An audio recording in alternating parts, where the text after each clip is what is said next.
Um, we are live. Welcome to Senate Economic Development, Housing and General Affairs. We are here with the Department of Financial Regulation. Glad to have you in the room. Some department overview, but also previewing some updates for us on our shared work, which we don't always have. So thank you, Commissioner Gaffney. Thank you, Madam Chair, and welcome committee. For the record, I'm Kevin Gaffney. I'm the Commissioner of the Department of Financial Regulation. I was appointed in July of last year. Just a little background on me. I've been at the department 16 years. Prior to that, I was in various roles in the insurance industry, in underwriting, pricing, compliance, marketing, and the like. Worked my way through the insurance division ranks and was appointed the Deputy Commissioner of Insurance in March of 2019. So I'm familiar with the insurance aspects of the department, and I'm now, drinking through a fire hose and all the other areas. So just as an overview, the department regulates all a variety of financial services in Vermont. That's unique. Some states who have an insurance commissioner don't necessarily regulate the securities banking areas. So I think it's an advantage, as I see it, that we do regulate banking, securities, insurance, and our fourth division, captive insurance, which Vermont is certainly well known for, and the leader in domestically for captive insurance, with over 650 licensed captives. And I won't steal any more of Sandy Biddlestone's thunder. But our overall arching mission is really twofold. And one is consumer protection. So, that is in the form of making sure that regulated entities, that the professionals who deliver those services or adjust those claims are complying with the law, but also making sure we have vibrant marketplace, that there is, and so that's on the solvency side. We want to make sure that those promises that are contracted today are met decades from now. Example of life insurance, it's one claim, but it could be due in hopefully many decades for all of us. And so we want to make sure that company is in place to actually meet that promise. So there's that balance between solvency and consumer protection. They're not opposing goals, really, because as long as we have a vibrant marketplace, what that does for consumers generally, and auto insurance and homeowner insurance is an example of that. Vermont has some of the most competitive rates for auto and homeowners insurance in the country. And that's because we have a good mix of the national companies that you'll see commercials on TV for, and our local domestics, which represent a good portion of the Vermont marketplace and serve Vermonters. So that competition keeps things more competitive for consumers. I don't know if we're on the slide with, maybe we can advance the slide, sorry. That's our structure, and then our head count. We have a pretty similar head count to from FY21 to FY22. I want to talk a little bit. It's so tiny, Kevin. We can't. It is kind of tiny, isn't it? I know. It's how many? But it's really what you see there is similar numbers. Insurance has one more in FY22 as well as banking than they did in FY21. And you now have 3 members of the Senate Finance Committee in here. So yes, probably a lot of shared conversations. We will be hearing something very similar next week. Yeah, we're hoping it's hopefully a little different, so that we can. Different focus of question. Well, the numbers all be different. No, the numbers won't be different. And for you to know. I'm remiss in quickly giving Senator Harrison the opportunity to introduce herself as our only new member. Yes, welcome. Thank you. I was watching some testimony the last few days. No, I saw you on Zoom, so welcome. Nice to meet you. The objective and what I've seen being, mostly on the insurance side, and seeing what other jurisdictions that are not right sized. And what I mean by right size is having the right amount of staff to really effectively regulate. We'll get into some other numbers in future slides of what Vermont generates economically for the state in terms of revenue to the general fund. but also economically in terms of standing up a lot of good paying jobs outside of state government, particularly in the captive industry. Our captives alone stand up over 400 really well-paying jobs just in Vermont. And every time we license new captives, we have more opportunity to bring on those jobs in Vermont. The same thing goes for regulation. If you're not right-sized, then you can't effectively regulate and manage the marketplace. So we will be looking for some additional staff because we did have, and you'll see in future slides, some additional licensees. We've had the last 3 years have fall probably in the top 10 years for captive insurance licensees. And some of that is, that the marketplace and COVID had some impacts on some certain segments of the marketplace that availed itself more to captive as an alternative risk management tool. Senator Harrison, sometimes we like to Yeah, tout our yeah. captive insurance. Yeah. Yeah, Success I've story. always been learning about it. Okay, It's- okay. It's pretty interesting. And I- Actually, we're gonna do a session for the new folks in finance, so you might be able to sit in. Okay, perfect. Yeah. Thank Because you. it is a world unto Right. itself. Sounds really cool. And I know just saying captives, it's not something everybody fully Right. understands. No one understands it, but we're really proud So of I it. will, But that's, I think, I will take one step back, but Sandy Bigglestone will certainly be able to articulate in much more detail than I. But I'll give you maybe a simple example. Let's say a large entity, Global Foundries, former IBM. They are of the size where they could go out to the commercial marketplace and buy all their commercial insurance, but they could also choose to self-insure. And they could do it through a captive mechanism to stand up their own entity within their structure that's separate and distinct that delivers the insurance services. And they can do that in a more efficient way. You also have a little more buy-in in terms of risk management if you go to the entity that's actually providing the protection. So it can be a more efficient way for larger entities to do that, but it's not for the common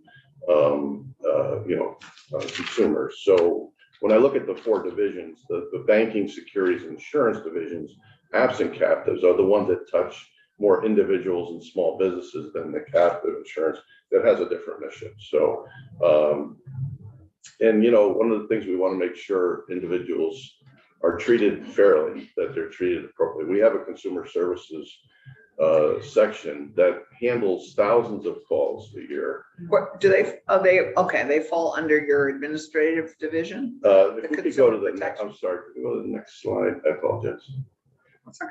It's just, I have a question for you on consumer protection. So there's kind of our general mission and purpose. I think I've touched on a few of these, about just regulating. Yeah, the slide isn't matching what you're saying. Slide is before this. I think it's pre That this. might be just the notes for the past slide. How clever you. There we are. Perfect. DFR mission and purpose. Yeah, so making sure consumers are treated fairly, the regulated entities are operating within the law, and that they're able to deliver on that promise they talked about. And I want to just give you an example of something that didn't happen.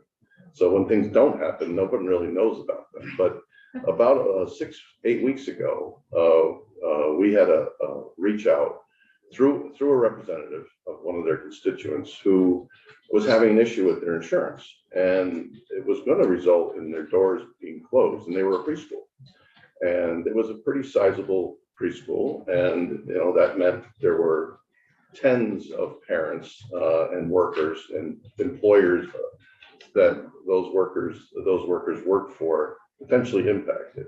And in a matter of about 3 hours into the early evening hours on a Friday, we were able to resolve that issue. We're not the placers of insurance.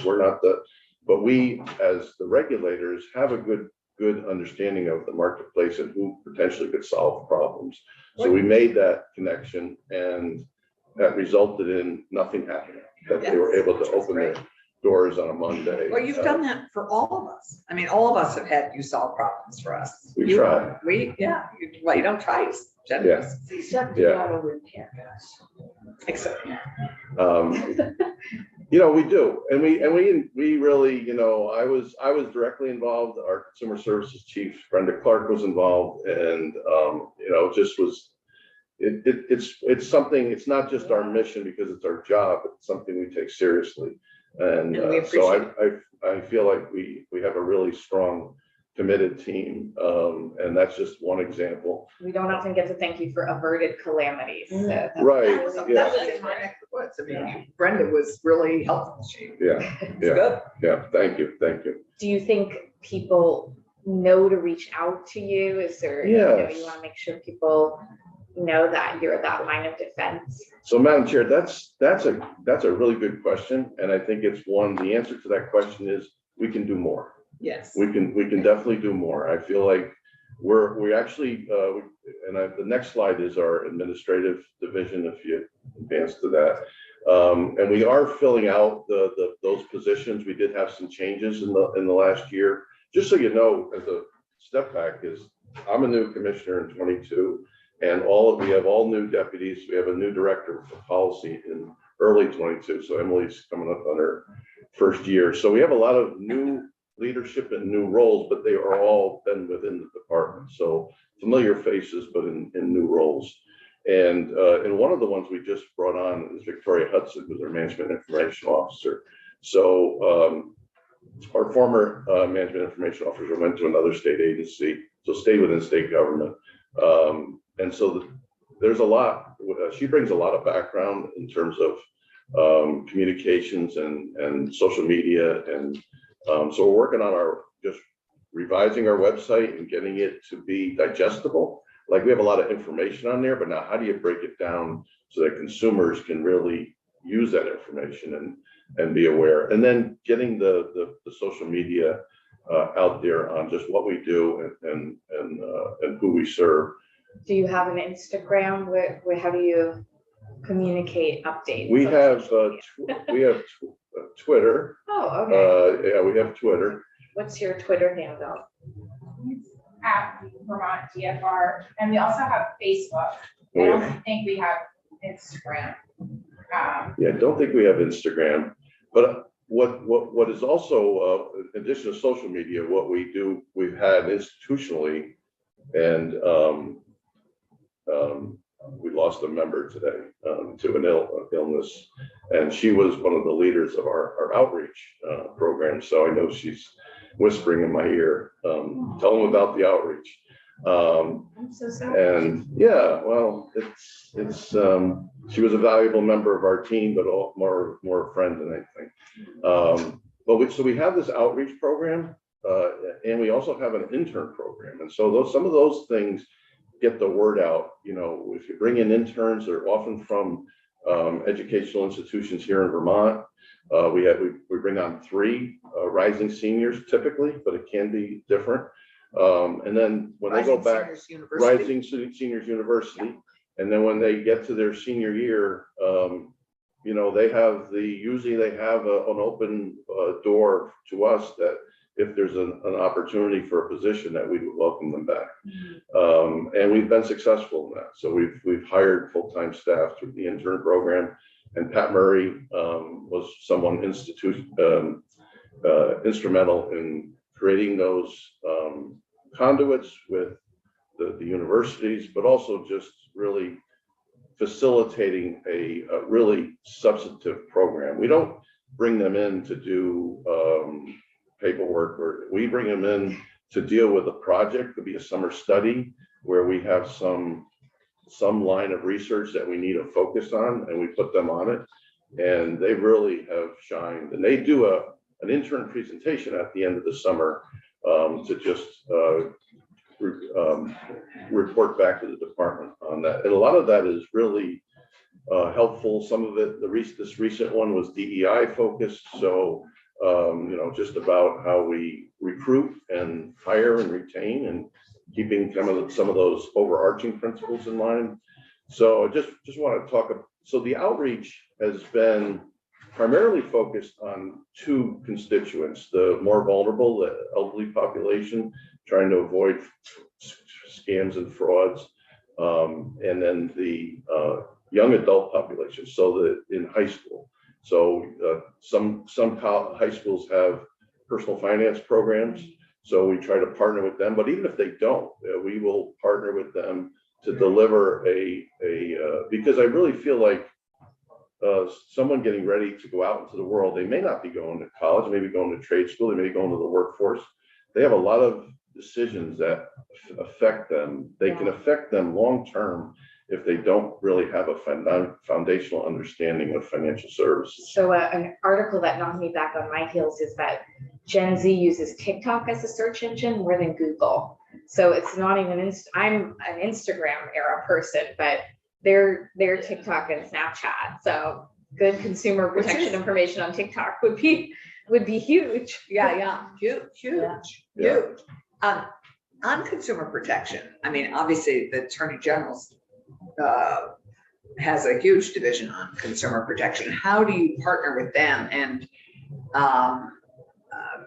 because there are all sorts of issues, and are you going to be bringing us with them maybe some, I know we have data privacy issues that we're looking at, this, so we always are looking at, but how are you partnering with them on some legislation, and how are you partnering with them, let's say on the senior thing? Are you guys going together to senior centers around the state, or, you know, how are you doing that? There's a lot in your question, so I'll try to unpack it. I may not unpack it in the order you asked it, but I'll try to get to it. As you heard it, unpack it. On the data security issue, we did at the last legislative session pass a model act, and there was some coordination, collaboration. It's an example of the coordination collaboration we do have with the Attorney General's office, because Vermont already had a breach notification in Title IX. So the laws within Title VIII is typically the department's purview, but there was this separate breach notification that existed. So the model had its own breach requirement, but what we decided was to cede that to the existing law and not have two different breach notification requirements, stand up all the administrative and governance pieces of the model for the insurance industry and the financial services industry, but not be in conflict with existing practice that was in place. The Attorney General's is broader. It's to all institutions, where we're certainly more narrow to financial services. So in terms of our outreach, I think when we've had consumer issues that maybe come to the Attorney General that are in our purview, that there's going to be collaboration on that, and so that there's a regular communication channel. Our legal staff, some of them may have worked in the AG's office, so I think we have a good communication. On the outreach itself, I can't say that I can think of any specific collaboration on outreach, but it's certainly something we'd be open to. Yeah. I mean, just given the prevalence of it, it makes sense. But clearly, we've got TikTok for the youth. We don't Sounds have like it that's yet your in biggest- government, but we need it. Yeah. Well, one of the issues about TikTok, though, is recent federal legislation Yes. has prohibited the use of TikTok in federal systems. And one of the questions, in fact, I've got in thinking about Vermont legislation as to whether or not the ban ought to extend to Vermont because of our interconnectivity with federal systems, and the risks are the same. There's Snapchat too. And then there's just, like regular communication. Right. Is this regular Right. communication? Well, what it does is bring to mind something I wanted to talk about before we got into the vision slides, and just keep me on task. Yes. Yeah. But just on workforce generally, it certainly has been challenging to attract and retain new staff. But what I found, the way the department, the way state government generally, and really private industry too, responded to the pandemic, is we did go to more of a remote, and now some entities are going to more of a hybrid and this and that. I don't have anything formalistic in terms of that. The remote flexibility exists in practice. Some people are in the office every day, some are in a few days a week, and some are still fully remote. And all of those ways still allow us to do our job and do it efficiently. What it has allowed us to do, I feel, is actually bring on staff that maybe there were going to be a geographic barrier, of just Montpelier being the base. And we've brought in some really strong talent, I'd say, particularly in the legal division, that because of our flexibility, gives us a little bit of an advantage. And so it cuts both ways, because others can now, allow someone to stay in Vermont and work remotely outside of the state. But I think if we at least maintain our flexibility, it allows us to compete. We can't always compete at the compensation level, but we can compete on how we think about the best way to deliver our services. So that's just kind of generally how we've approached it. And we continue to monitor that and check in with folks. We've done additional surveys beyond our engagement survey, which DFR, the state, does engagement surveys and asks a variety of questions. And DFR has scored rather high. It's not a new thing that we've been rather high on the either 1 or 2 in agencies for engagement. But I don't take that for granted. So now when you are a little more remote, you still have to figure out ways to effectively do the in-person engagement to keep the kind of And build the team. the team building aspect. Exactly. So what's your vacancy right now? Our vacancies right Sounds like now, you're in pretty good shape, better than DOL. we have a couple. We have probably a handful of vacancies. We are looking for new positions, though.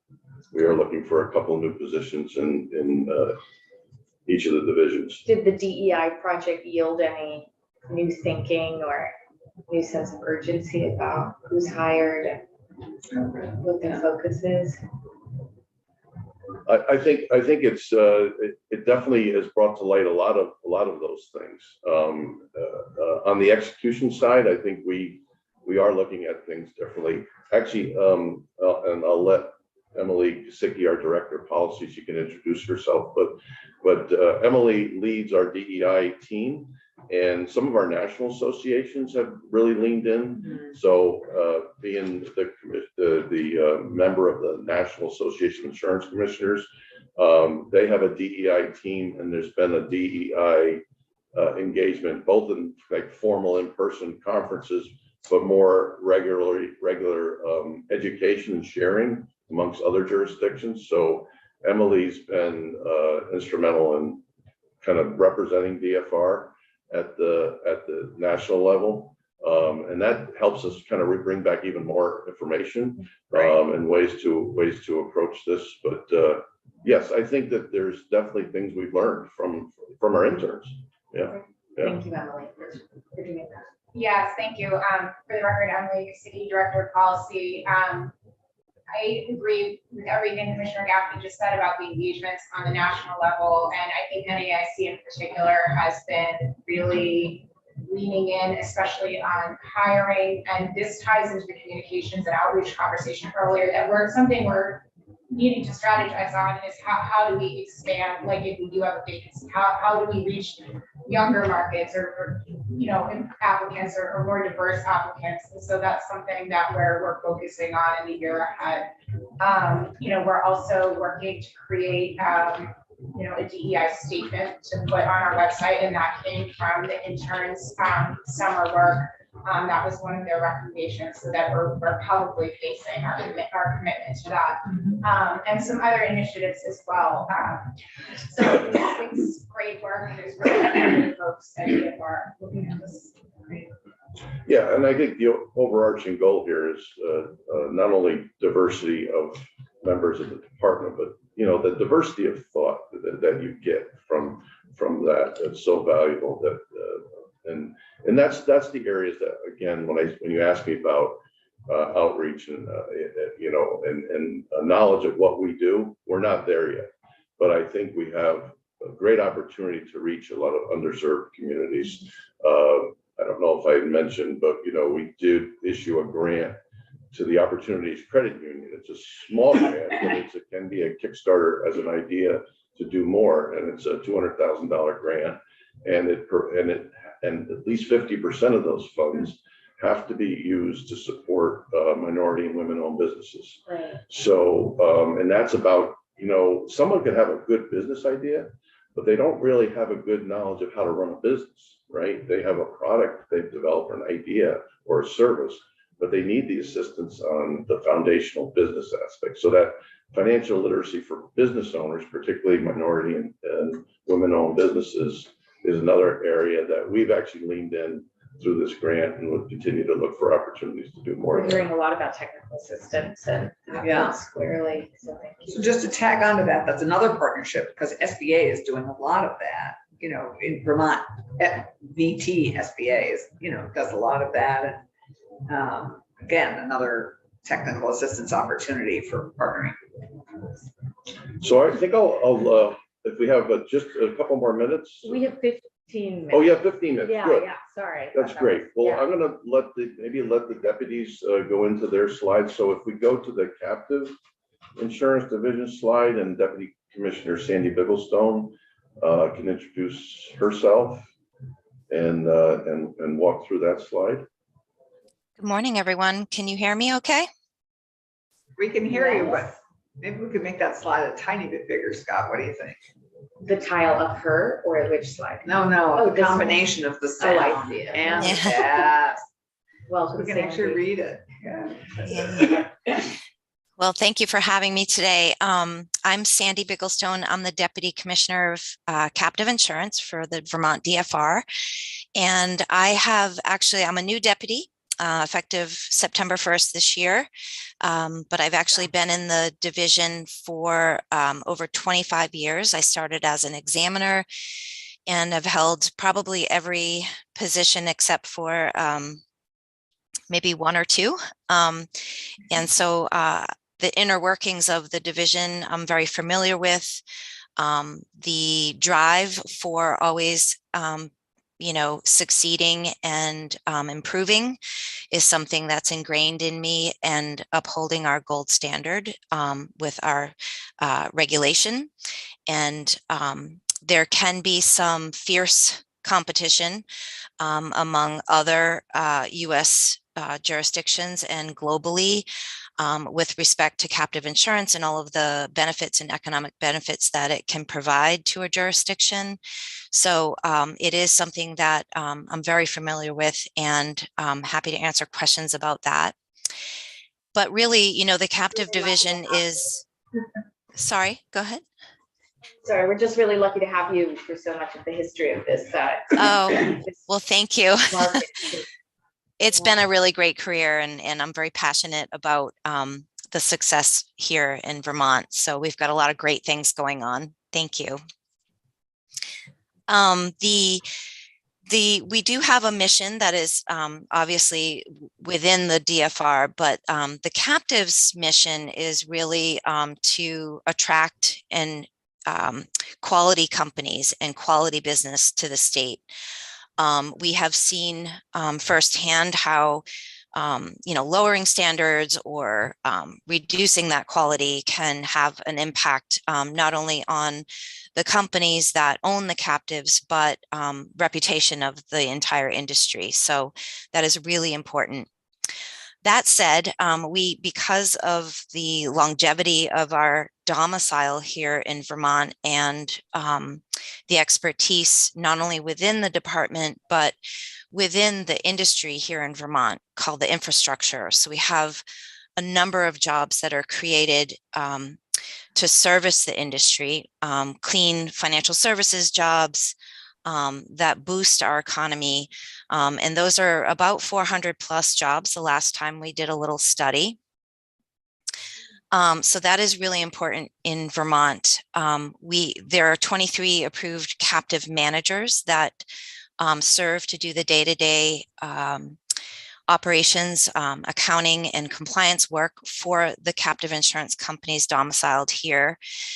That's important mostly because, as Kevin kind of gave you a little introduction with an example of GlobalFoundries, for instance, many of the companies that own captives here don't have business operations in Vermont. Some do, but many are operating out of a different, I guess you would call home state, or you know, where they are currently, you know, they could be everywhere in the world. And so the captive managers really kind of have a way of, you know, helping to follow the standards and comply with our requirements, laws, and regulations. And in that law, the captives are required to have a principal place of business. That is one of the key areas of our law that I think has really had an impact on growing our infrastructure and providing that much needed economic benefit to Vermont.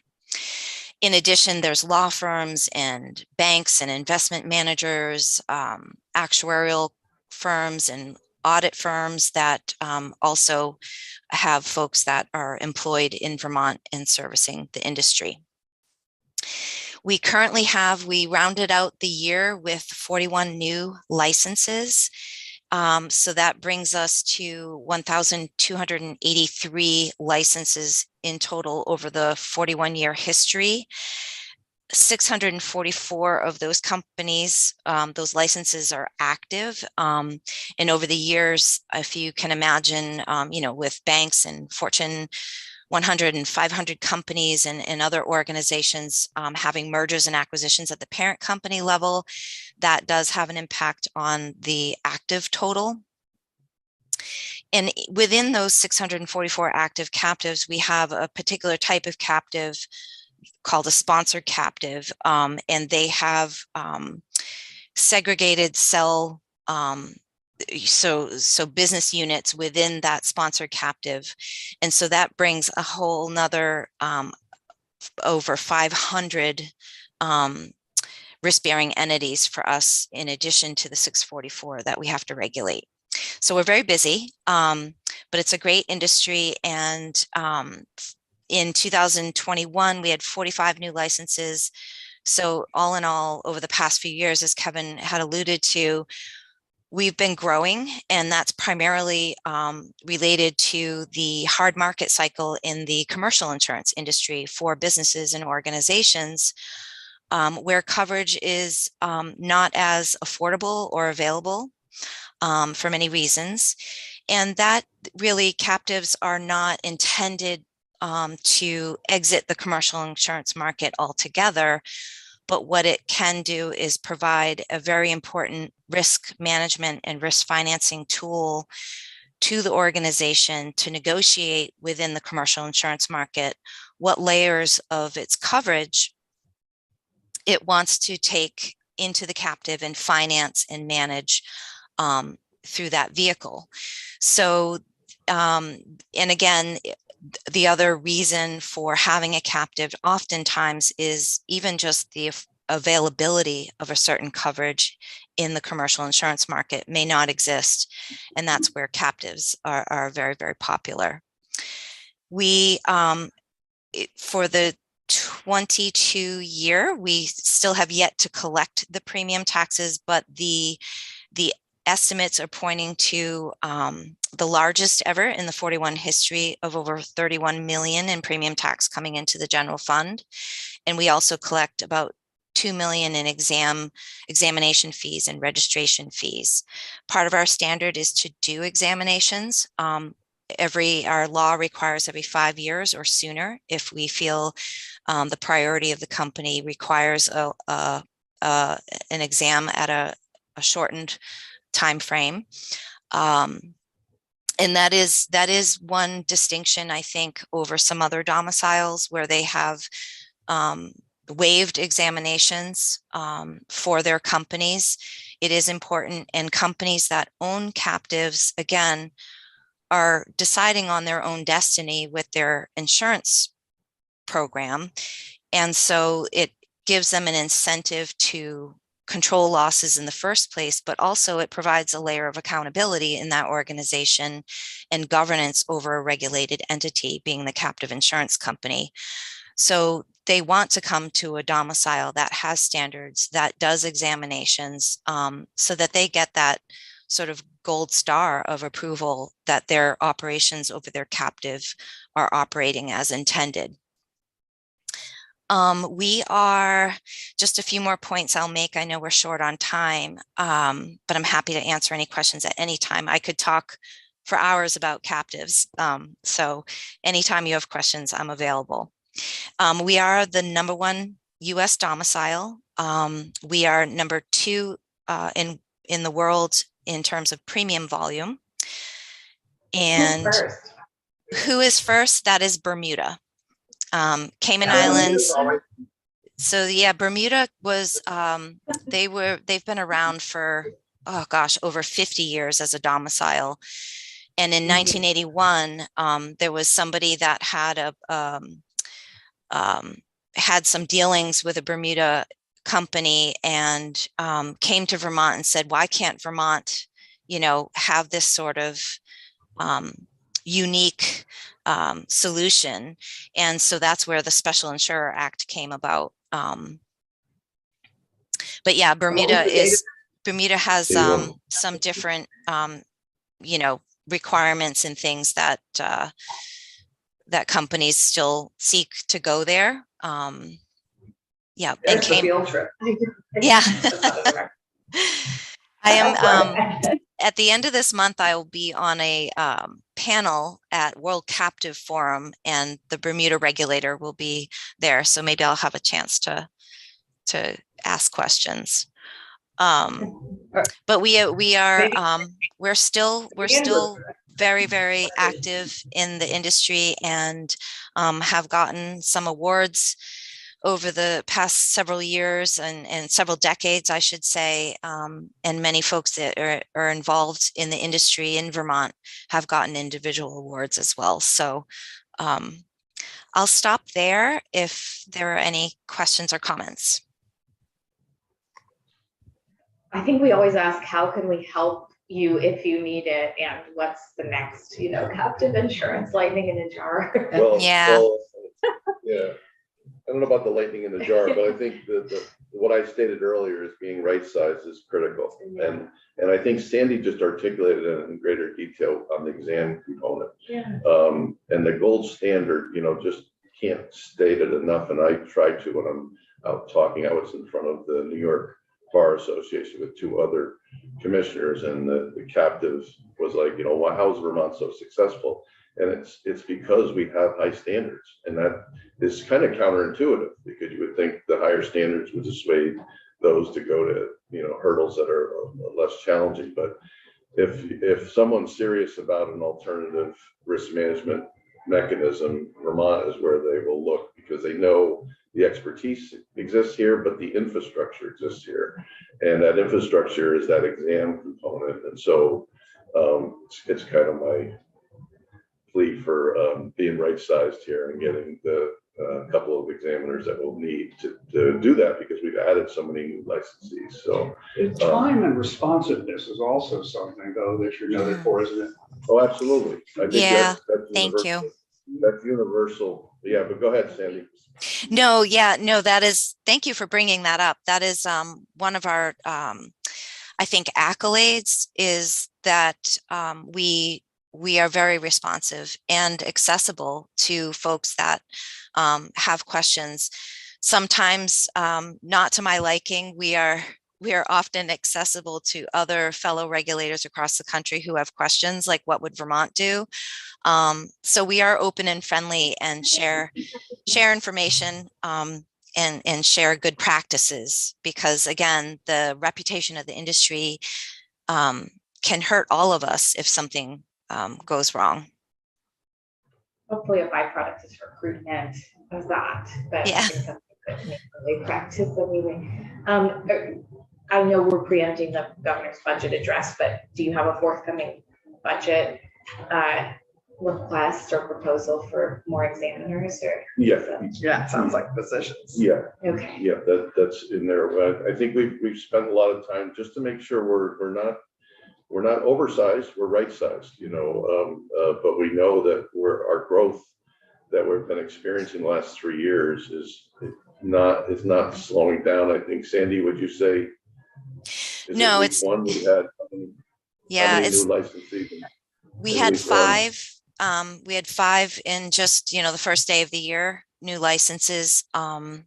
We have lots of new business meetings set up. And speaking of accessibility, COVID really kind of, showed us that we can have meetings with companies from pretty much at any time, anywhere all over the world, because we can do it over video now. And so that makes it a lot easier, I think, for folks to really get our attention and meet with us. So we've got a lot of those meetings set up. And sometimes there are applications that come pretty quickly after, and sometimes it takes several months. So it's hard to predict, but we do have a pretty healthy pipeline. We keep track of all of the conversations and the prospective companies that may come to us. So we just have a few minutes left. I think we're curious in carryover about the COVID relief fund. And then we can, have a brief conversation about when it makes sense to have you back in after. Yeah, so on the COVID fund, obviously, I think some of you maybe were aware of some informal conversations we had towards the end of last year. And we were, the program was to go live in early October, but that had to be delayed because of just, it wasn't ready. There were some technical challenges. There was also issues working through the Treasury guidance and the final rule. Where we are now is that it's active and that we are putting out a reminder today or tomorrow that the end of the first quarter submission deadline is upon us, January 15th. Responses so far, we have a little over 70 employers that have filed for a grant, with impacting about 325 employees. How many, sorry? No, 700 employees and I was gonna say. about 325,000 in grant requests. And that's over 700 employees. 700 employees. Thank you, Emily. So that is a response that's probably less than we anticipated. So the one thing that we've been, knowing that we needed to do, and if we had everything running and going for October 1, we would have done it well in advance of that. But we had to get the mechanism in place so that it was working and it wasn't going to frustrate people. But the promotion of this, I think, is still something that's on our radar. So Yes, I think some of our news outlets want this update. I just haven't seen it, but maybe you have already. Yeah, well, we haven't gotten any recent press outreach, but that's something we're strategizing on internally is getting the message out more now that everything's functional. Yes. And, we feel confident that it's working as intended. We really want to promote this more to make sure that more employers are hearing about this. It's a huge opportunity for them. This opportunity, yes. And so other updates to share is that, we'll move into quarter 2 applications next week. We are working with a consultant to help us with a review function to make sure that that process is happening timely and efficiently. We're using in-house staff for all of the application reviews and audit procedures, and found that might have an impact just on our capacity. So we are working with a consultant for that. And have been working really, really closely with ADS and our third-party technology developer to work through all of the bugs, and things are running smoothly at this point. Okay. Good. And we are also working on expanding for the unpaid, retroactive unpaid. We're working with the developer to update the application for that purpose. That's wonderful. And then, would like to discuss other entities like municipalities when there's a good time to dig into that. Well, if you think, I don't know, mid to late February is a good time to hear an update. And I think the demand will probably be picked up for that retroactive piece. So that's really promising. Thank you so much for all this great work. And thank you, Sandy. I don't know if we lost Sandy. We appear to. We will stay in touch. Any final words before we wrap? No, I want to thank Emily Kosicki and Dave Cameron in particular, and Ethan McLaughlin, that they were instrumental in kind of working through all the bugs, and now the programmatic follow through is led by Emily. So We extend our thanks. great work. Yeah, and And keen to know how you're going to be promoting it and how we can. well, yeah, so if we run out of time, I'll stop here, but there was one other thing that, we've been getting feedback on paid family leave and Okay. Yes. Yeah. so I wanted to touch on that really quickly, if you'd like. Yeah, because I was going to ask, what are your legislative asks for this year too, if you have any? That which Well, obviously, that we've. the positions were The cut off. administration has stood up the voluntary paid family leave. Uh-huh. But at the same time, what we're doing is surveying the private marketplace now Okay. and not just waiting till phase 2, because if you recall, in that program, phase 1 is for the state employees, July 1 of this year. Mhm. Phase 2 is for private employers down to as small as 2 employees. And the other public employees that aren't included in phase 1, effective July 1, 24. So what we wanted to do is just get a sense for everyone of what employers are already doing in this space, Right, and how they're already been leaning in. Vermont, To pay- just at Vermont employers. Exactly. So we've started to do that. There's a formal process going through ACCD where they put a link on their newsletter for employers Okay. to respond. But in addition, we've been doing a lot of our pre-legislative meetings with our regulated entities. And Okay. so we've already reached out and gotten feedback from the financial services area. And, the early returns are that many, if not all, have some form of paid family leave. And typically that leave is, above and beyond kind of this base plan, which is really what this plan was intended to do, was just say that this was, a kind of a base amount of coverage, but employers could go over and above that. I think we need to move on, but that's really promising. Yeah, Yeah. and we're going to want to know a lot more because the Yeah. profile of those businesses that can afford that, I think, are key for us to understand who is affording it, who Right. isn't, what size, Exactly. and what. Do you have a deadline for that survey, or is it running? It's really a survey that we're partnering with ACCD, so I'd have to get with Secretary Curley. Okay, and we'll hear from them tomorrow, yeah. so we can. Yeah. Okay, thank you for sneaking that in. Yeah. We want to get to DLL, but thank you so much, and we have reasons to be back in touch, hopefully to bring you back in February for some updates. Great. Appreciate that. Thank you so much. Thank you. Thank Good seeing you. everybody. And we're thrilled this is live, our COVID relief fans. really. Yes. Yes. And we'll fill you in, Wendy. Sure. It's probably on their website, I would think. There are 2 Wendy's in the room. Yeah. Thanks for your patience, Commissioner Knight. Of course. Thank you, Kevin. Thank you, Emily. We're gonna see you. Commissioner Knight, have you met Senator Harrison? I have not. Senator Harrison, my friend Katie Buckley says that we're both her favorite Wendy's. Oh, perfect. We just had a meeting with Katie in the bathroom. Best place. Senator Cummings, nice to see you again. Senator Clarkson. Always a Great to pleasure. see you. Madam Chair, congratulations. Thank you. Very exciting. Good to see you again. So, would you like me to begin? Scott, so good to see you. Most That's important importantly, person. yeah, I saw your name on the email. I was thrilled, as Jacqueline was too. Hi, Jack. Jacqueline Posley is our Legislative and Communications Director until next Friday. Okay. Jacqueline's leaving Vermont. Yeah. Oh, no.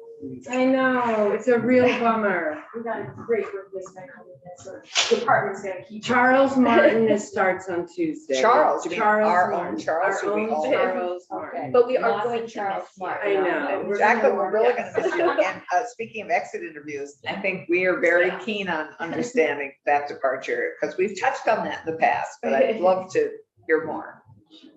Yes. So for the record, my name is Wendy Knight. I'm the Commissioner of the Department of Liquor and Lottery. I'll give a quick overview as you asked. primarily for your benefit, so you can understand the department. So we are about 80 employees. We're an integrated department. In 2018, the legislature, merged the departments. I can say now, are really functioning as one integrated department. We have co-located offices. So the liquor control offices are no longer on Green Mountain Drive, just the warehouse. We've moved over to the lottery offices. We operate 2 different offices. They're not, one's on the first floor, one's on the second floor, and you can't get to them except when you go outside. We're in one building and we're in one space. It's a little convoluted. That's pathetic. Yeah. Well, no, work on that. But I guess It's that's closer, it's closer than 2 towns away. for That sure. is true. Good. That It's all is true. good. So we have also reorganized the department so that we are fully integrated. We have a structure now where we have 2 senior directors that have agency operations and licensee operations. And so there are functions from liquor and lottery in both of those. We operate 2 enterprise funds within state government. That means 2 businesses, Vermont Lottery and the Division of Liquor Control. Last year, the Division of Liquor Control sold $100 million in distilled spirits, and we contributed $20 million to the general fund. The Vermont Lottery sold $150 million in lottery tickets, and that generated $30 million to the Ed Fund. So we're in a very unique position, much like DFR actually, where they operate an enterprise fund. We make significant money for the state. We also have a really unique mission in that we are sales, right? Running 2 businesses, we want to make sales to generate money, but we're very much about public safety and responsible gaming and responsible consumption. We have 12, if I have that number right, liquor control investigators. So I'll give you sort of an overview of agency operations is the agents. We have 582 lottery agents. We have about 80 802 Spirit stores, which are our agents on the liquor side. Some of those overlap, but obviously we have a lot more lottery agents, so not all of the liquor agents either sell.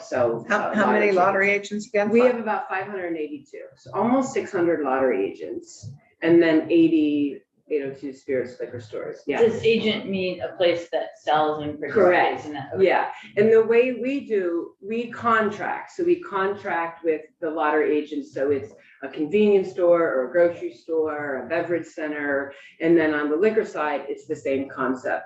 On the liquor side, so Vermont is a control state, which means that we control the sale and distribution of distilled spirits. Some control states do that on wine and beer. Ours is just distilled spirits. So anybody in Vermont that wants to buy distilled spirits, even the bars and restaurants, needs to purchase them from the 802 Spirit stores. So we purchase the alcohol from our international suppliers. It comes to the warehouse.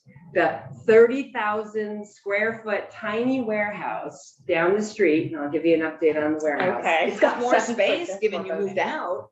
No, 2 different buildings. Oh, No, it's right, got but no they're more close to space. each, I mean, they're in the same Yeah, spot. no, so I'll give you an update on the warehouse as part of my operation. So the liquor comes in there, it gets, sorted, and then we pick it and we load it, and then the delivery trucks that say 802 Spirits drive them out to the retail stores. So that's the setup there. And fortified wines are still in the 802.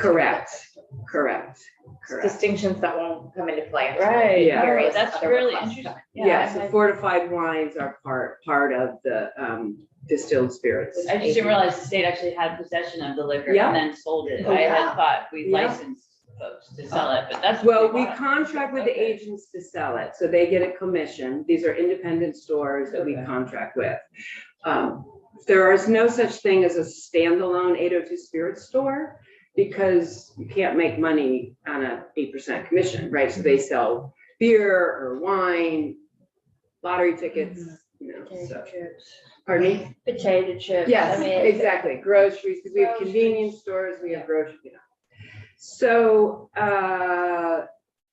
agency operations, that's the agents, right? So under that, we have the purchasing, so purchasing the lottery tickets, purchasing the liquor. We have the warehousing and the logistics, getting it out to the agents. We have the sales. We have sales agents for the lottery. They go and work with the lottery agents to make sure they have the machines are working. The way it works on the Vermont lottery side is in the lottery industry, I should say, is we contract with a vendor. So our vendor is Scientific Games. In the fall, we just converted that major conversion. So we were using Intralot for years, and then we undertook, it was probably about 5 years in the making, a conversion to Scientific Games. And so that's how it's structured on the lottery side. We use a vendor. That's going well. It's meant to improve player experience. We have more vending machines. And then on the retail ops, 802 Spirits, we have what we call coordinators, and they go out and make sure that we call shelf sets, right? Like they look nice. We've got facings. They got their product. We do the ordering, and so they're out in the field quite a bit. And on the licensing operations, that is your customer service and your licensing team.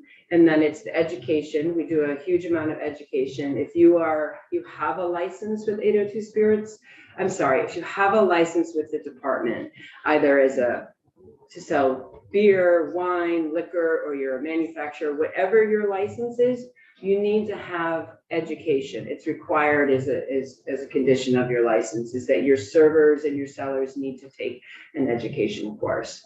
And then we're constantly generating materials, our education department, to remind clerks about asking for identification and what the proper identification is. And then we have our compliance and enforcement team. These are the liquor control investigators that go into the stores and the bars and the restaurants to make sure that, license is current and that they're complying with the regulations and the statute. And then if there's any enforcement issues, that goes to the board. So we have a quasi judicial board, the Board of Liquor and Lottery, and they meet monthly. They actually just met this morning. So if there's any enforcement hearings, they hear them. And they also do this on tobacco.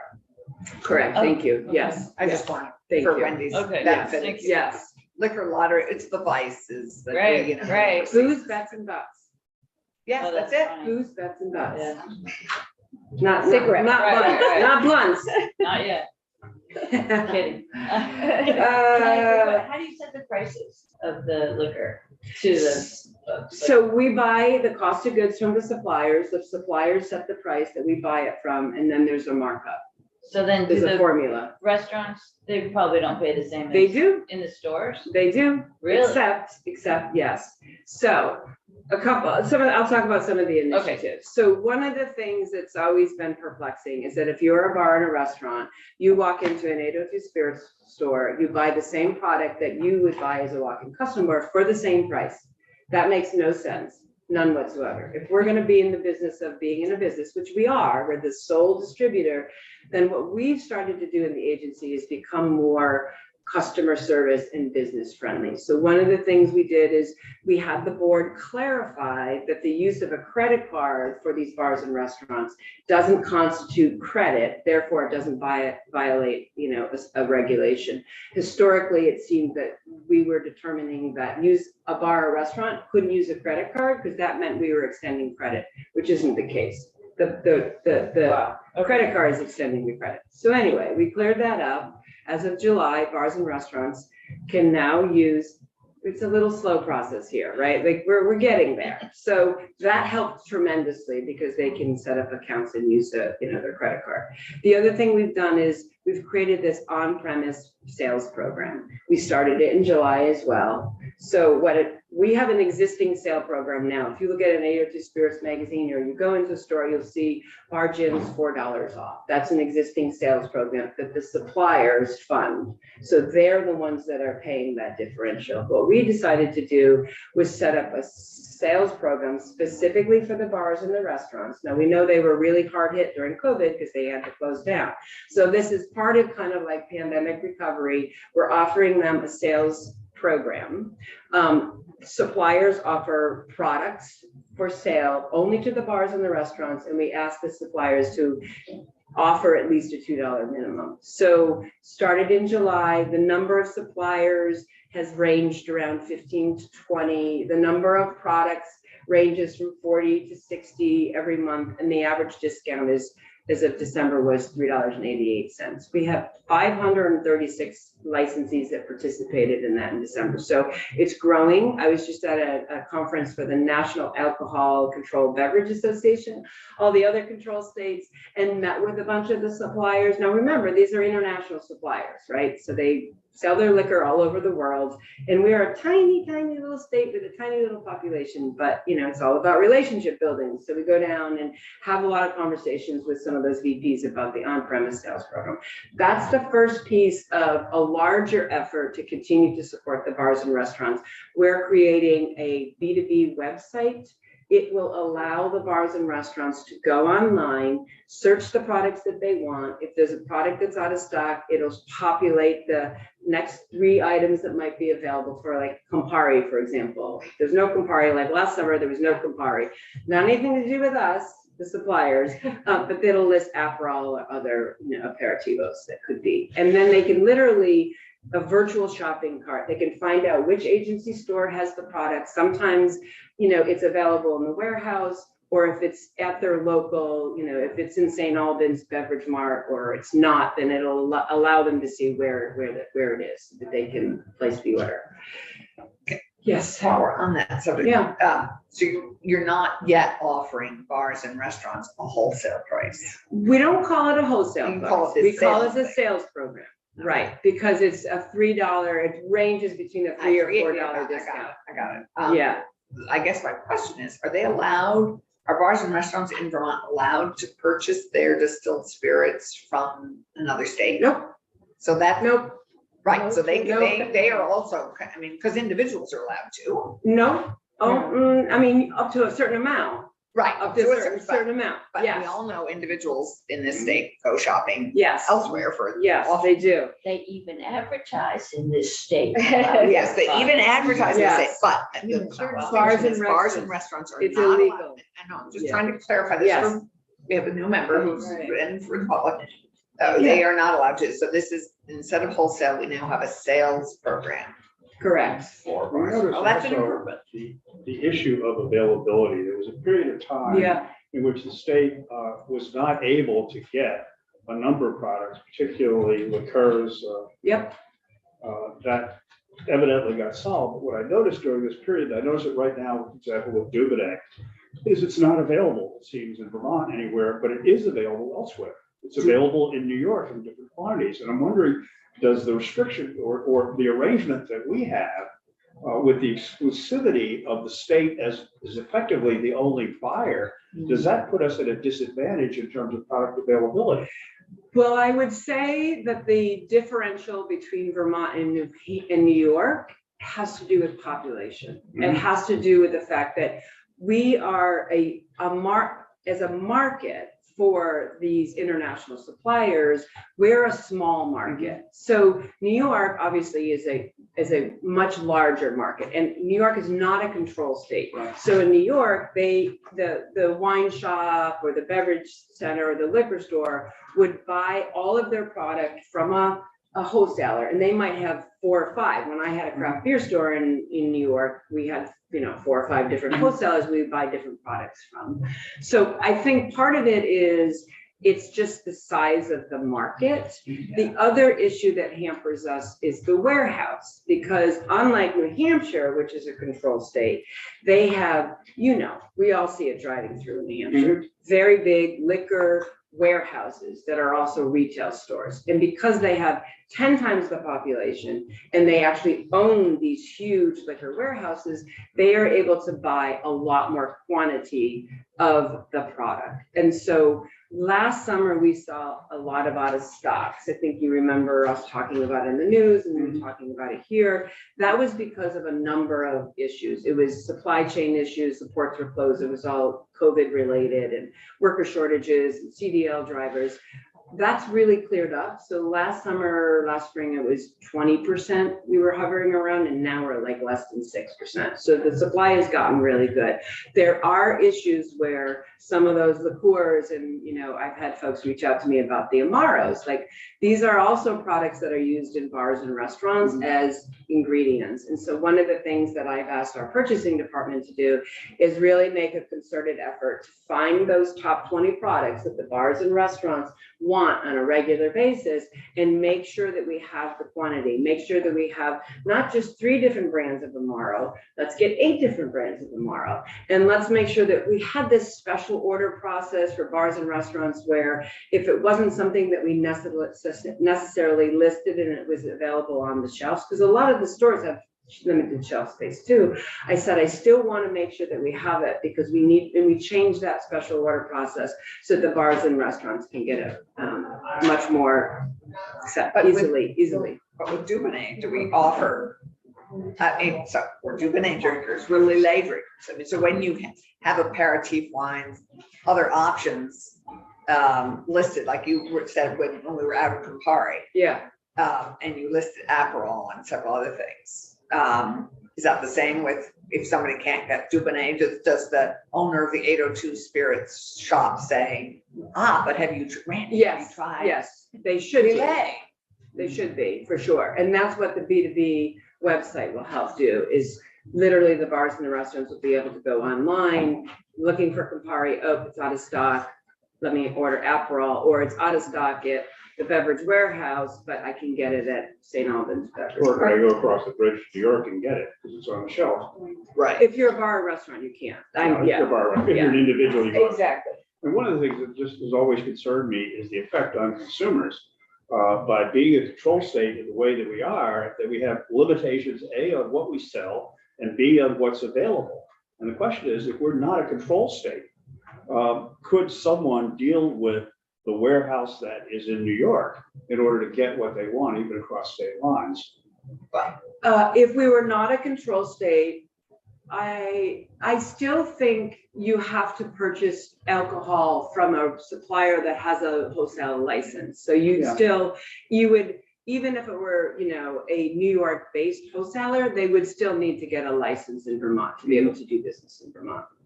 But to your point, yes, if we're not a control state, then you have the ability to contract with and work with several different wholesalers who might have a lot more availability. And so it raises 2 questions in my mind. Is by virtue of being a control state, and I know there are advantages of being a control state, are our consumers paying more than they would if we were not a control state, 1, and 2, is the availability of supply potentially much greater because of the limitations we have of being a very small control state? So to your first question, we actually had an intern that did a project for us, and we will be able to share that. But we asked that intern to survey control states around the country, and we had a list of products, and then we will be able to share that with you to show, because that's the question that's always raised. If we're not a control state, does that mean our prices go up, or does that mean they go down? And I think that that's something, exactly. Remember, last session, the bill that was passed included a study, and that's with the Agency of Administration, and they will have that report next January 2024. And we know as Adirondackers that it's just as hard to find Dubonnet in the Adirondacks. Probably, I don't Just think have a few minutes. Okay. And are you bringing up a warehousing issue? Yes. Are you previewing that as a? No, I'm just Great letting you know question. what we're doing. Okay. So budget ask no, we don't have a budget ask. At this point, we're working with BGS to do a lease option. And so we're exploring a lease to build option. So you're constructively dealing with it because it has been top of the radar screen for a while. For years. That's what I've heard from the warehouse folks. Since my last. Yeah. Right. Exactly. Right. It's been for. Is there anything else you want to preview? I know to-go cocktails would have to be. We have a reviewed at some report. Point despite into. Our report is Okay. due Friday. We're completing that. Our legislative agenda item this year is sports betting is the #1 priority. We haven't had a chance to talk about that. Happy to come back and talk about that. I think Yeah. there will be a bill in the House and Senate that can give everyone guidance as you talk through the task force that I served on it. Yeah, and we're meeting right now. I am meeting with the Department of Mental Health because they have a big, component in terms of responsible gaming. We actually are putting out to bid. We're doing a brand new contract for problem gambling on Vermont Lottery to help build awareness. So, there's a contract that exists or a grant that exists with the Howard Center. It's very reactive. They have to get referrals. What we really need is an educational kind of public health.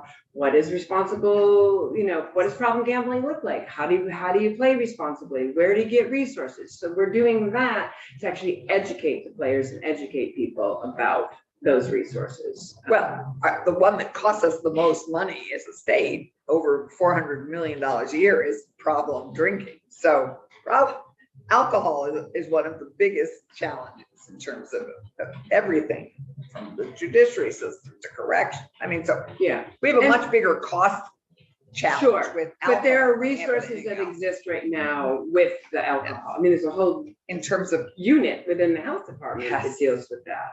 Not so much on the problem game. So the department is being proactive. We looked at the information we got from the Howard Center, and we've been talking internally and with the health department, and we need to be much more proactive about that. So that's one of the things that we're doing. For Senator Harrison's benefit, we did approve ready-to-drink low ABV cocktails last biennium. Yes. I have started to see those. This is like a cocktail in a can that has a 5% alcohol generally. Or 8%, 8%, 7%. It's Lower. below 12%, 12%. so that it can be sold.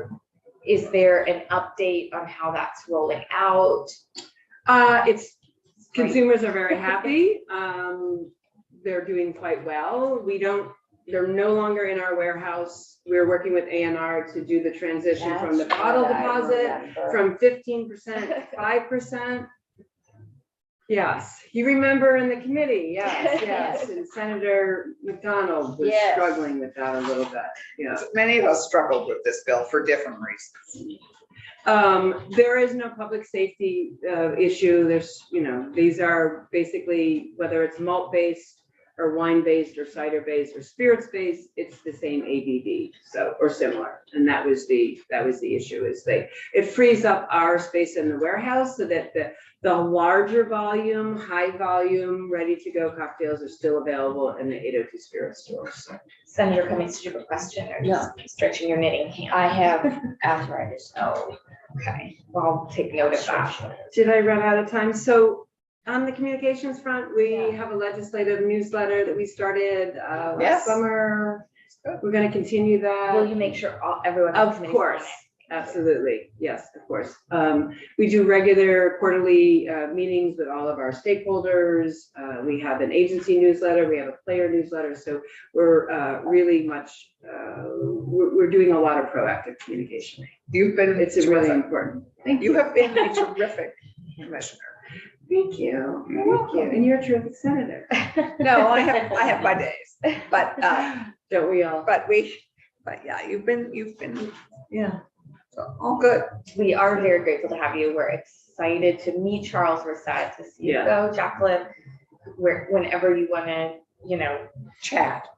we'd Love to chat. I will say, I'm probably going to keep trying to preview this as it's ongoing, but housing, then workforce, and then we'll get to our vice issues probably in a set of bills that we know are pending.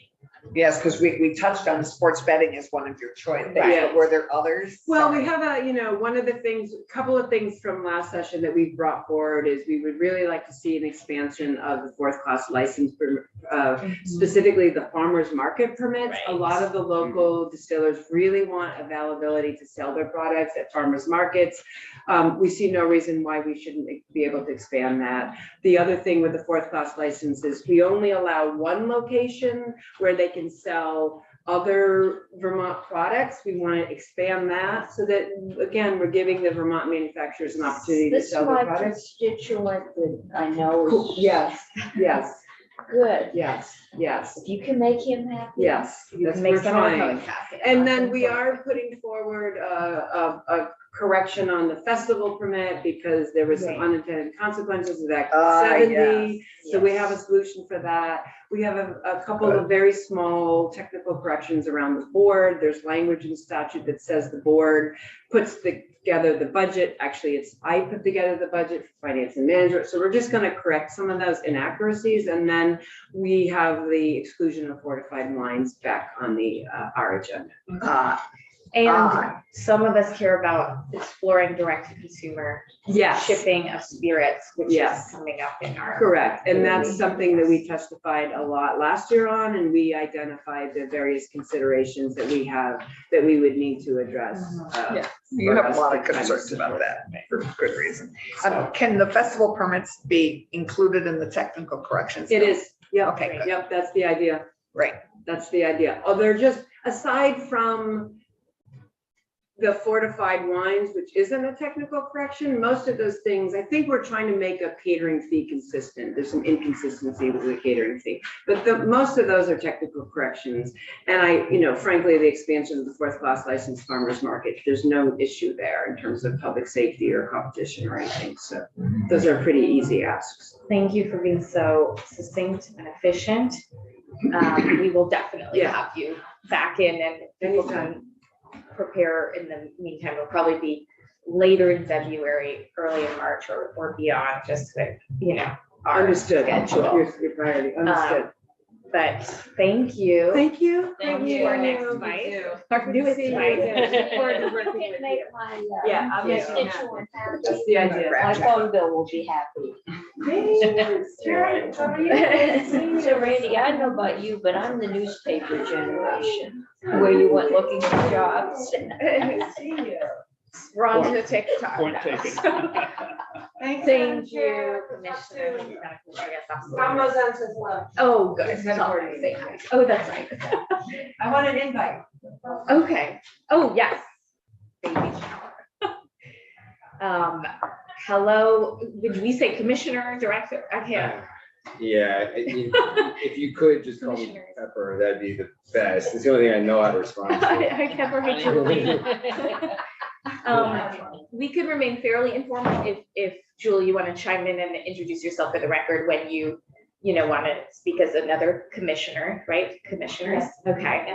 And we don't need too much of a preface. I believe you have been in this committee as a stop-in on the journey to becoming a full commission. It's very possible. I was with the state's attorneys at the time, so I Right, wasn't, that's true. I actually You wasn't cast some following. characters. Hi, Pepper. So good to see you. And you may know Senator Harrison, who's our I new do. member. Nice to meet you, yeah. Nice to meet you.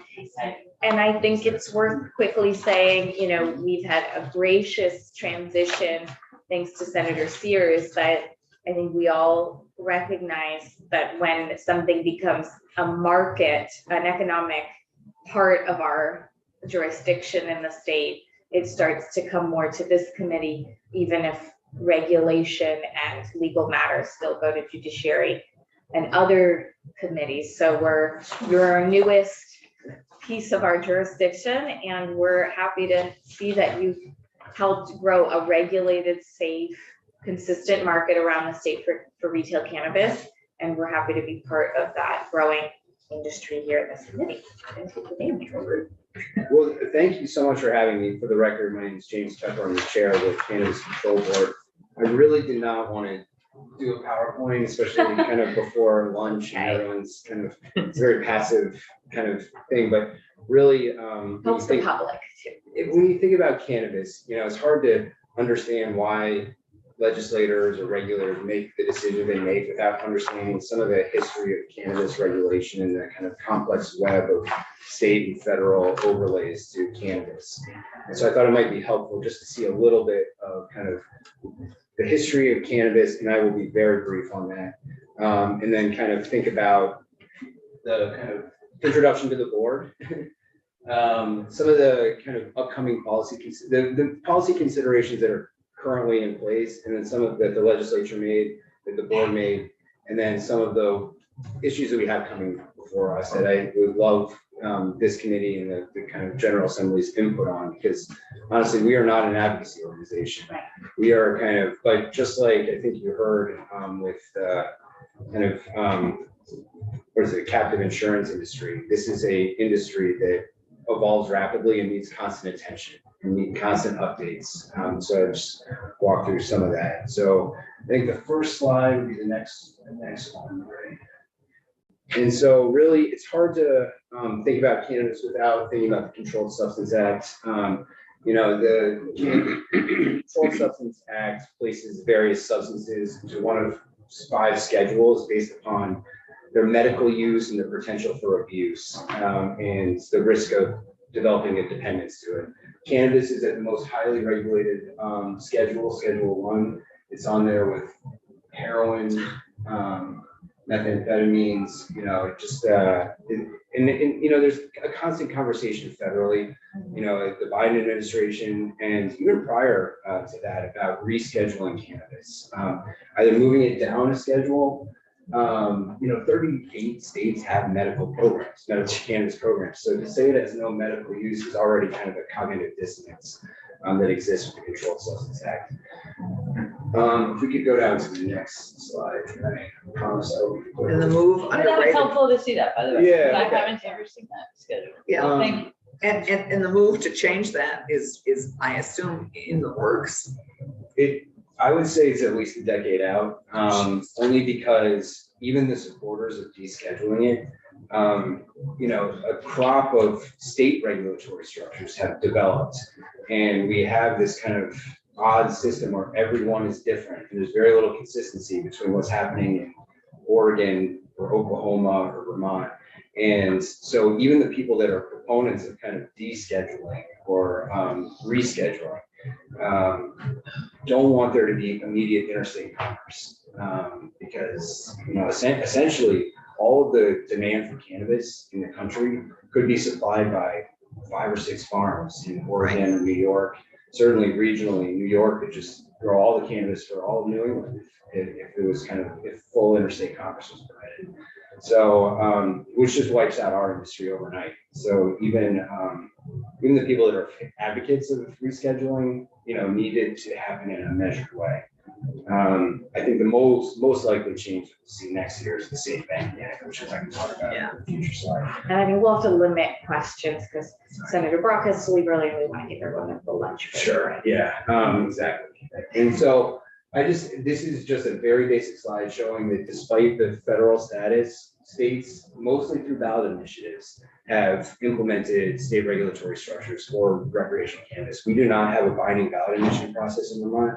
We had to do it through the legislature, which happened in 2020. Yeah, I was gonna say we're not on. Yeah. So what happened essentially is that you know, these states are building up their state systems. The federal government had to respond, and so in 2013, the Department of Justice issued a Cole memoranda. It said if the state system follows these 8 principles, then we won't prioritize you for federal enforcement. We're not going to kind of raid your licensees. Just make sure that you have the ability to kind of speak to the DEA about each one of these. And, you know, as long as you can show that you're staying true to this, then you should be, you know, you should be okay from a federal enforcement perspective. These principles were incorporated into the FinCEN memo, which opened up the ability of state chartered credit unions to bank cannabis funds. The Rohrabacher Amendment essentially said that if you have a medical marijuana program, we will not allow, and you follow these guidelines, we will not allow Department of Justice funds to be used to kind of disrupt your medical program. There's a complementary amendment. It's been in the budget every year, continuing resolutions of the budgets. There's a complementary one for adult use, which just hasn't kind of passed yet. And then Jeff Sessions, Attorney General Sessions, rescinded the Cole memo in 2018. There was kind of heart drop moment around the country when that happened, but largely through the FinCEN guidance, the status quo has been maintained. So this is just a history of Vermont. I'll just leave it up. I mean, I won't go through it, but essentially we had medical first, and then we had adult use second. So we can just keep going through here. This is just a graphical representation of the kind of state of affairs as of kind of in 2022. Introduction to the Cannabis Board. These are the 3 members. Our mission is to safely, equitably, and effectively implement the adult and medical use programs. I just put that up there just as a basic kind of introduction to us. There's a 3-member team.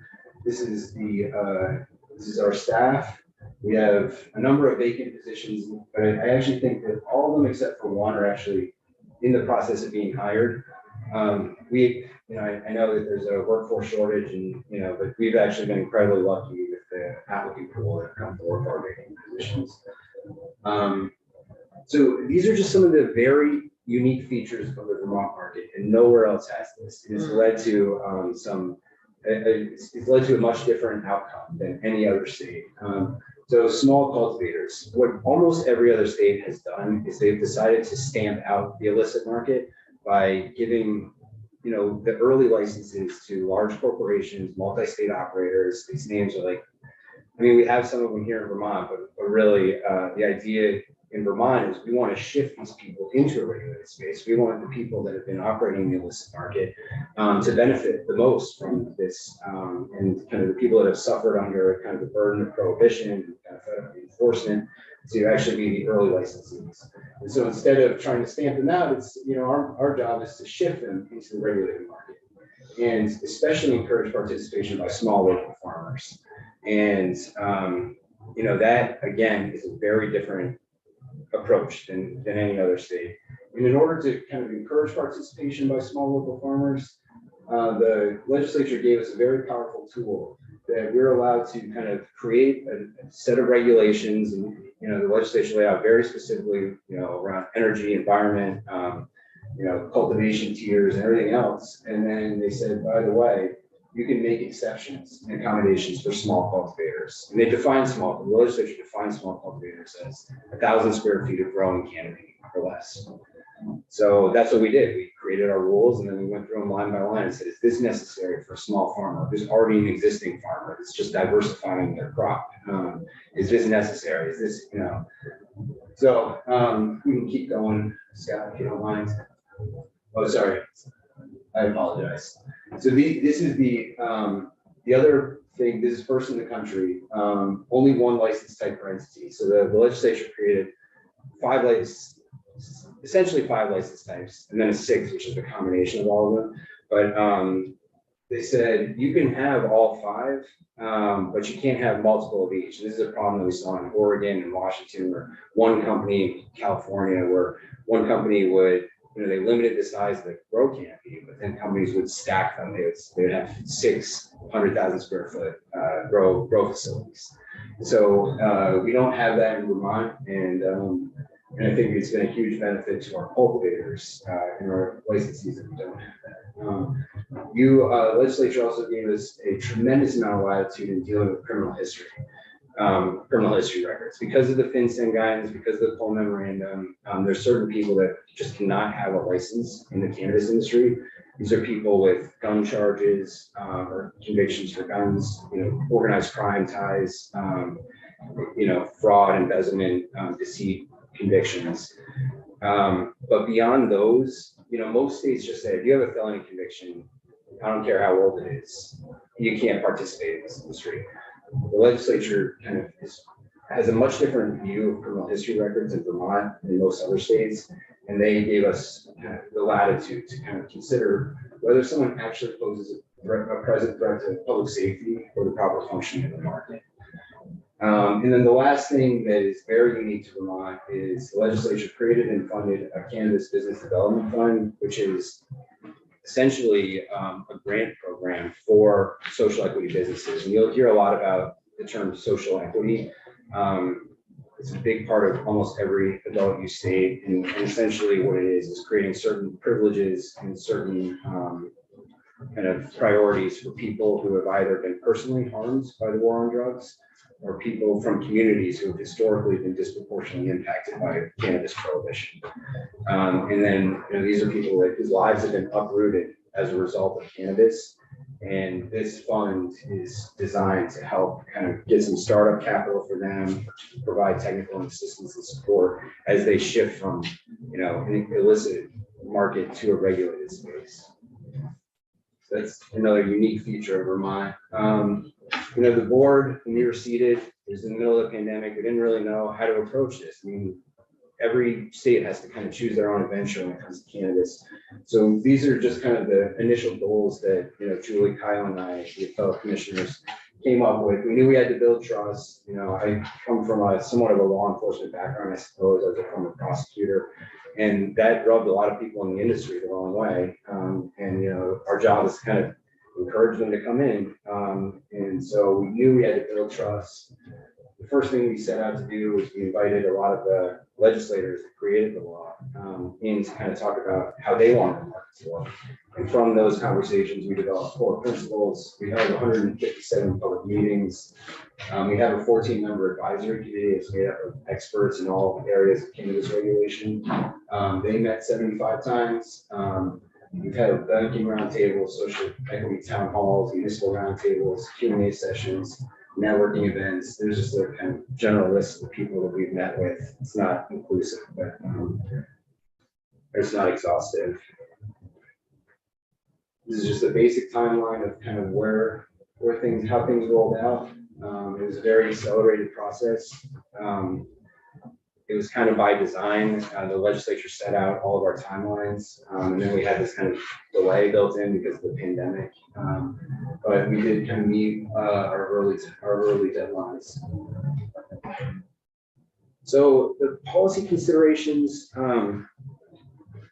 So another unique aspect of Vermont, we're one of the minority of states that has an open market. A number of states just say, listen, we're going to do 50 licenses this year. It makes our enforcement or compliance much easier if we're only having a small universe.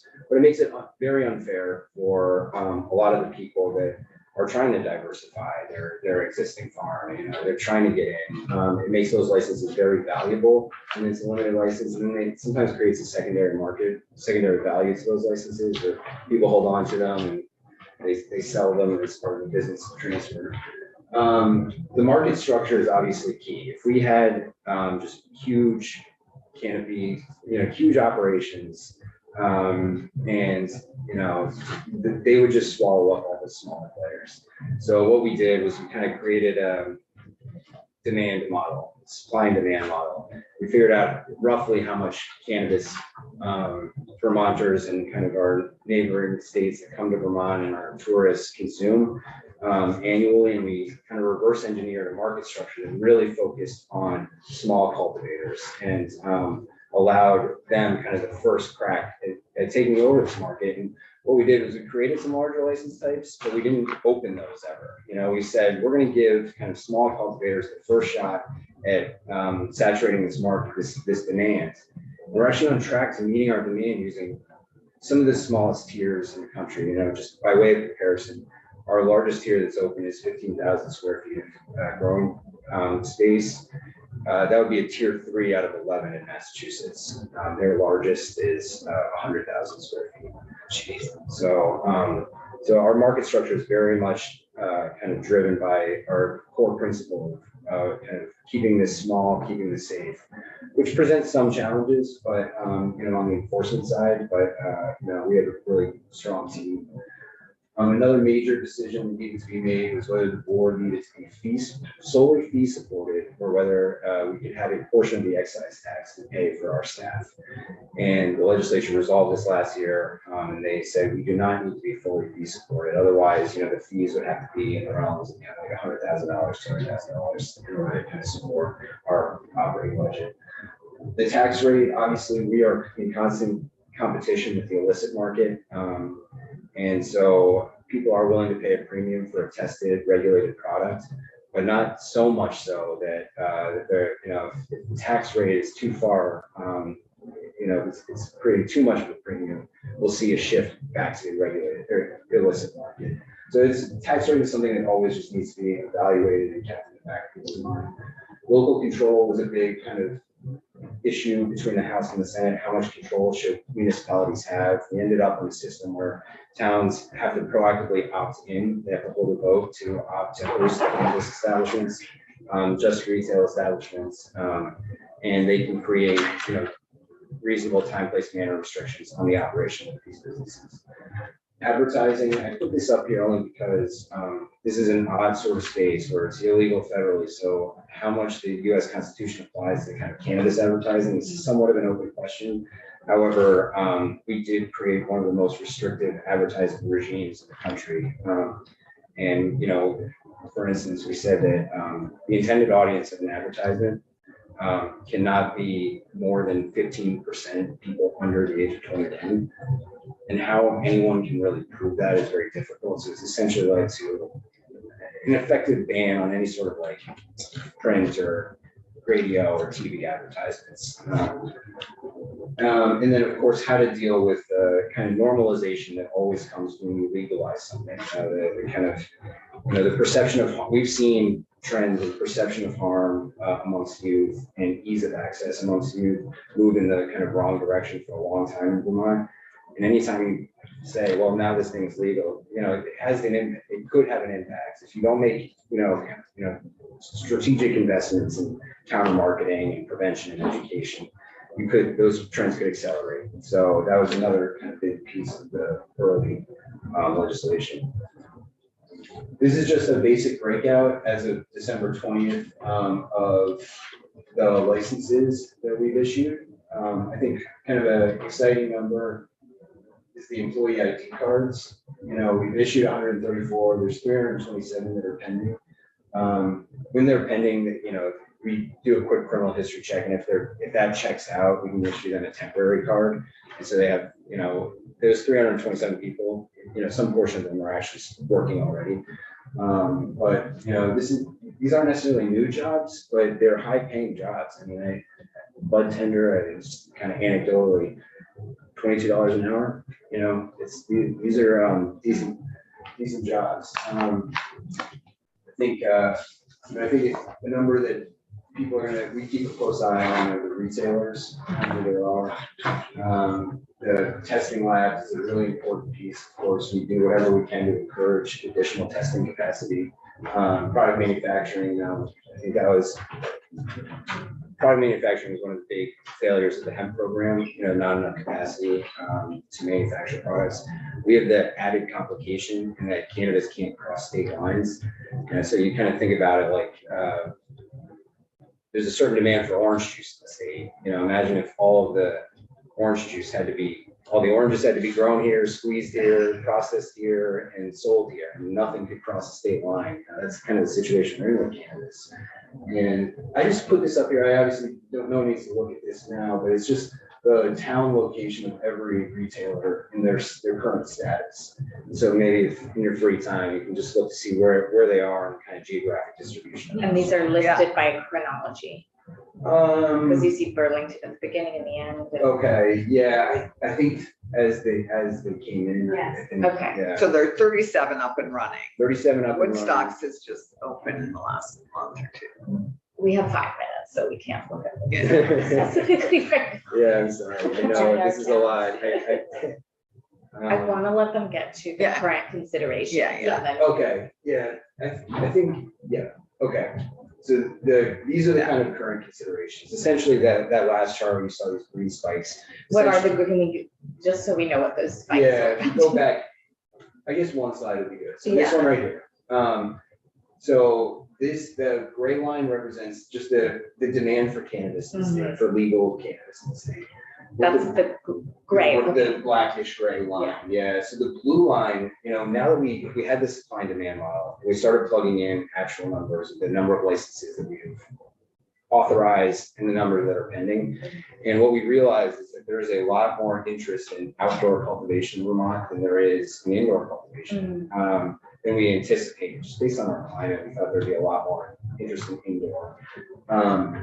What we saw, what you're seeing here is based upon kind of our current licensees, we're going to have these big supply shocks at around harvest time, when outdoor cultivators are harvesting their crop. And so that of course affects the price of cannabis at those times. It affects capacity at testing facilities and product manufacturing facilities, kind of the problem I alluded to earlier with the hemp program. And so really kind of go back down to the considerations.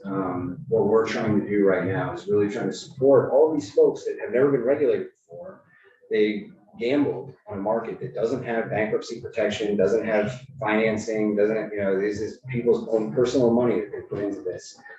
And there are going to be times throughout the year, it's not really a year one problem or a year two problem where demand outpaces supply, but in year 3 to 4, the outer years, there's going to be these shocks to prices and to supply.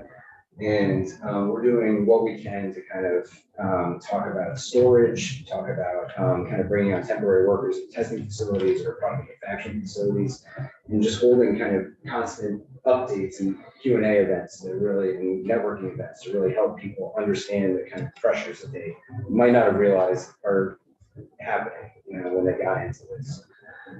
That's quality assurance. Obviously Vermont has a brand. You put that Made in Vermont logo on something, people again pay a premium for it. We really cannot be, doing damage to that brand on the cannabis front. We already have a reputation for having some of the best cannabis in the country, if not the world.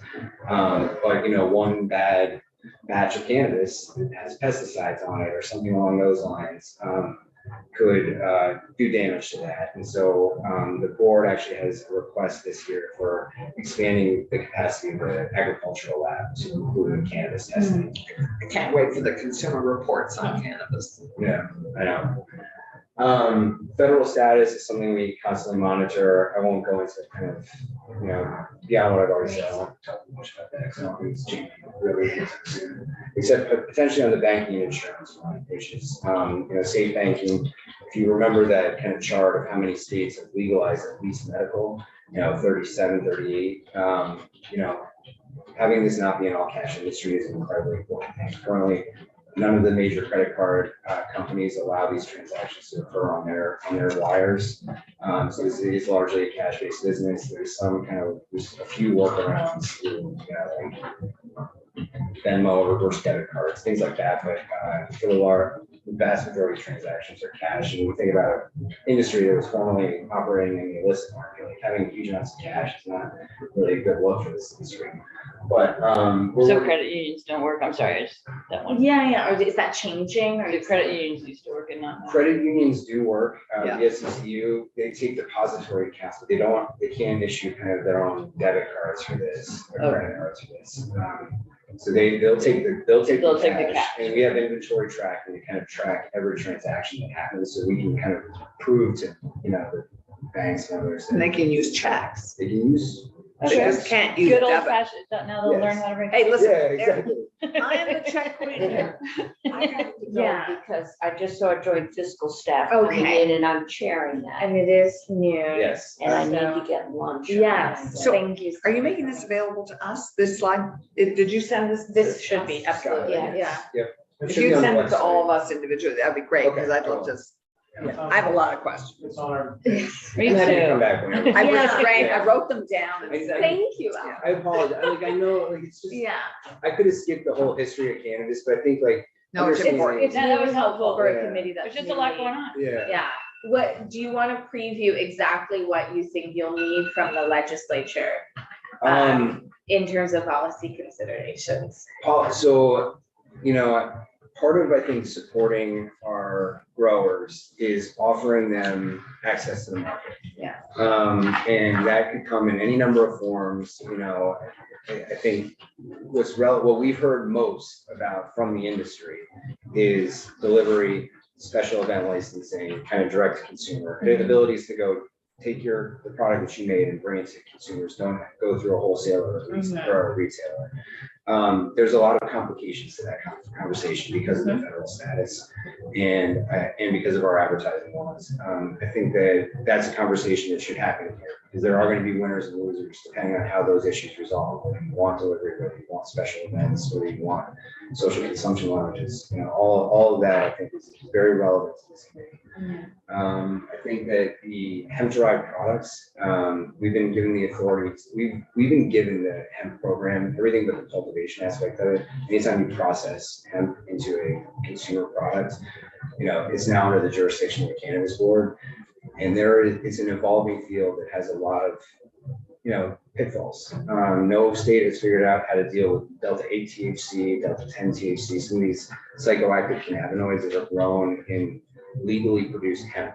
The federal bill kind of just said hemp, the difference between hemp and cannabis and marijuana is the amount of THC it's in. They ignored all the other potentially psychoactive cannabinoids that people are now isolating in legally grown hemp and putting into vape pens and products. And there's no good science. But then there's rope and clothing, which. That's not us, yes. Yeah, I was That's gonna say, I USDA. hope that's not Yeah. you. No, that's all USDA. They take over all the kind of hemp fibers. Yeah.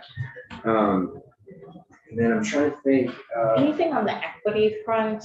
yes, yep. Because that was one of my questions, is how many have taken advantage of that? And Yep, what? and I have that number and I will provide that to you. We keep very close track of our social equity program. And we have, this Cannabis Business Development Fund. We don't administer it, but we're in charge of kind of making sure that money is getting out. We're putting the pressure to make sure that money is actually getting to the businesses that need it. And social equity, again, just needs continuous oversight and improvement. Because these are folks that are risking everything. And we don't want to have them be in a worse position than when they started. Right. So, But we also need to know how that's working and what we can do to help in terms of. so I'll make a note of that for the next time I'm here. Great. Do a Right. deep dive into social equity. I think I heard a lot of the issues that we have been raised informally. We're lucky to have Senator Harrison as a real local government expert. Yeah. I'm getting a lot of communication about when it feels like a local Yeah. town government is overreaching. I don't know if that's the right word to use, but sort of limiting cultivation or in a way that is hard for the cultivator or person in the retail Absolutely. industry. Like, how are we gonna fix that? What do we need to do? Exactly. And this is new for everyone. And Yeah. I think everyone is trying to figure out how these communications work. Mhm. Should I form a local control commission? What is the authority? We've held a number of municipal roundtables and municipal surveys and municipal guidance documents we produce. But at the same time, this is all new. Mhm. And I think most towns, not everyone has a town attorney or Right. not everyone has resources. Right. But also not every person in the industry has the technical assistance That's and right. financing to overcome local barriers. And we want to make sure that social equity applicants aren't sort of at the bottom of the pile when a town tells them no and they don't know that that's an Right. answer they can challenge. And the other local issue is, how are we having, that's a little bit question, how our municipalities are benefiting financially? Because they were cut out of part of that income piece. Right, and if it's a net, That is an ongoing issue. That's a thorn I in think every we're- municipality. I think it's actually good that we'll be working on these things after implementation, because then we'll know what is reality versus speculation. Yeah, and we've always wanted there to be a positive relationship between the town, a mutually beneficial relationship between the Right, town. but and it's the the mutual licensed. benefit. And we did recommend in our report last year that the towns do receive pension excise tax. Mhm.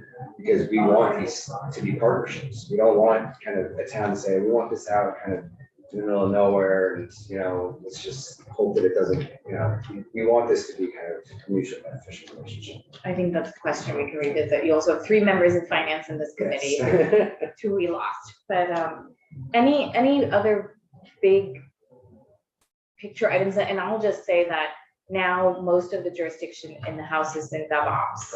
Right. And we will work very closely with them to try and have a companion bill that Mhm. has technical components, there will probably be some pieces that stretch beyond technical. But we want you to come back. Yeah. Probably sometime later in February, housing priority, labor and workforce priority.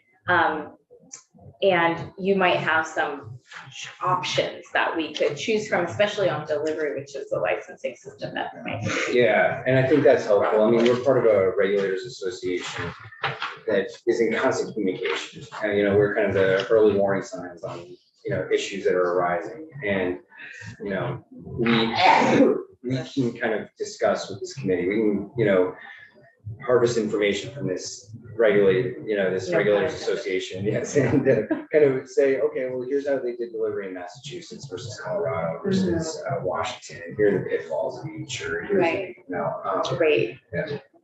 Great. Well, thank you. bless We you. will, yes. Commissioner Holder, yeah. Just to answer your original question, roughly 17% of our applicants are social equity applicants.